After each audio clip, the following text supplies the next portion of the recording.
तो सत्ता में आज हम बात कर रहे हैं रोजगार की। रोजगार यानी आम आदमी का वो सरोकार जिससे उसकी जिंदगी चलती है।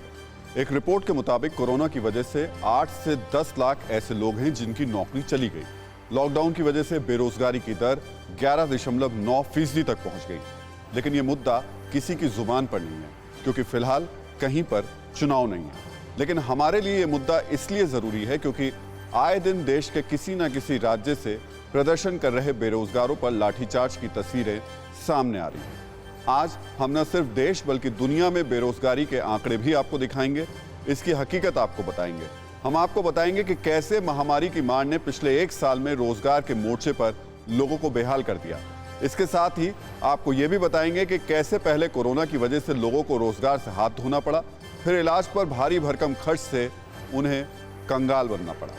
चुनावी मौसम में पार्टियां जमकर सरकारी नौकरी देने का वादा करती हैं, लेकिन उस वादे पर क्या वाकई अमल होता है, ये सवाल बड़ा इसलिए है क्योंकि देश के करोड़ों नौजवानों के भविष्य से ये सवाल जुड़ा हुआ है। सबसे पहले इस सवाल पर ही चर्चा करते हैं और इसकी शुरुआत करते हैं यूपी और राजस्थान से।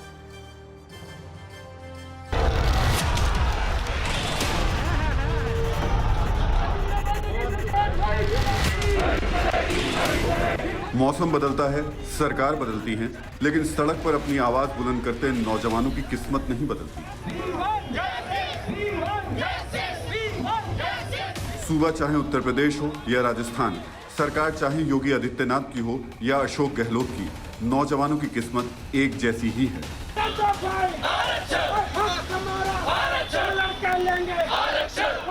तस्वीरें थोड़ी पुरानी हो सकती हैं, लेकिन यकीन मानिए हालात में सुई की नोक बराबर फर्क नहीं आया।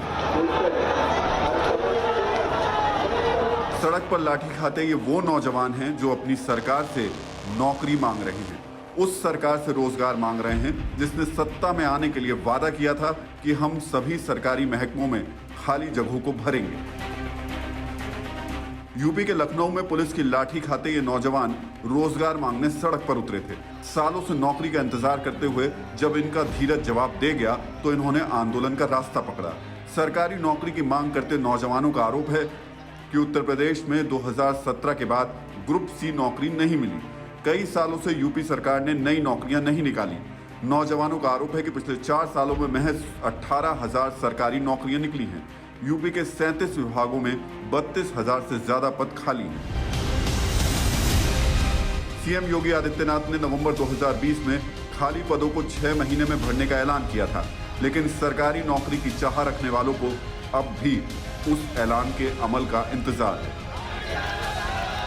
हमारी मांग है कि ये भर्ती संविदा पे न होकर नियमित होनी चाहिए। अब देख सकते हो आप, नियमित भर्ती चाहिए हमें। जब तक नियमित भर्ती नहीं होगी हम नहीं जाएंगे, चाहे कैसे भी हो। पिछले 2.5 सालों से हम चयनित बेरोजगार दर दर भटक रहे हैं। कितने बार आंदोलन के लिए आवेदन दिया गया है, आंदोलन कर चुके हैं, बावजूद इसके अभी तक सरकार की तरफ से हमारे लिए कोई भी ठोस कार्यवाही हमारी नियुक्ति के पक्ष में नहीं की गई है। कांग्रेस जोर शोर से रोजगार का मुद्दा उठाती रही है। देश का हर युवा चाहता है कि पढ़ाई के बाद, कॉलेज, यूनिवर्सिटी, स्कूल के बाद उसे ये देश रोजगार दे पाए। मेन मुद्दे की बात कीजिए प्रधानमंत्री जी, देश के युवाओं को आप बता दीजिए उनके लिए रोजगार के लिए क्या कर रहे हैं। लेकिन उन्हीं राहुल गांधी की पार्टी के दफ्तर के बाहर सरकारी नौकरी के लिए मुर्गा बने इन नौजवानों की तस्वीरें भी देखिए। अशोक गहलोत सरकार से नौकरी की मांग कर रहे ये नौजवान दिल्ली पहुंचकर राहुल गांधी को अपनी आवाज सुनाना चाहते हैं। ये नौजवान दिल्ली इसलिए पहुंचे क्योंकि राजस्थान के सरकारी स्कूलों में 65,000 से ज्यादा शिक्षकों के पद खाली हैं। राजस्थान के 12 विभागों में हजारों पद खाली हैं। कई महकमों में नौकरी निकालने के बाद आगे की प्रक्रिया रोक दी गई। राजस्थान के 25 लाख से ज्यादा नौजवानों का भविष्य इन नौकरियों में अटका हुआ है।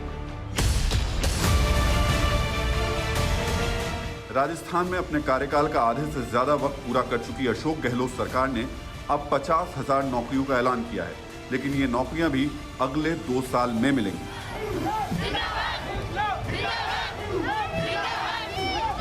सोचिए, जिस नौजवान को आज काम चाहिए, जो उम्र के उस पायदान पर खड़ा है जहां से उसके लिए मौके कम हो रहे हैं, वो नौजवान 2 साल में मिलने वाली नौकरी के वादे पर कितना भरोसा करे।